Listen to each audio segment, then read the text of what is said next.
उपवासाला नेहमीची खिचडी खाऊन कंटाळा आलाय? मग ही रताळीची पॅटीस एकदा नक्की करून पहा।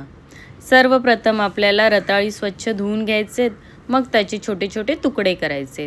आता गॅसवरती एक कढईमध्ये चाळण ठेवून ह्या रताळीच्या तुकड्यांना आपल्याला 15 ते 20 मिनिटासाठी चांगले नरम होईपर्यंत वाफवून घ्यायचे। रताळीचे तुकडे चांगले थंड झाले की सोलून घ्यायचे आणि मग किसून घ्यायचे।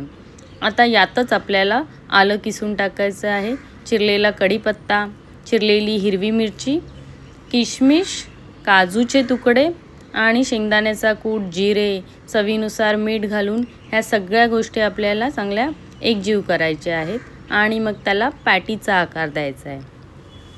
सगळ्या पॅटींना आपण छान असा काजूचा तुकडा लावून घेऊया। सगळ्या पॅटी चांगल्या बनवून झाल्या। आता या पॅटींना आपल्याला तव्यावरती तेलात किंवा तुपामध्ये एक एक करून सोडायचं आहे। झाकण ठेवायचे आहे। 2 मिनिटासाठी चांगली वाफ काढून घ्यायची आहे। एका बाजूने खरपूस भाजून झाले की पॅटी पलटायचे आहेत आणि दुसऱ्या बाजूनेही छान असे खरपूस भाजून घ्यायचे आहेत। गरमागरम कुरकुरीत रताळीचे पॅटी तयार आहे।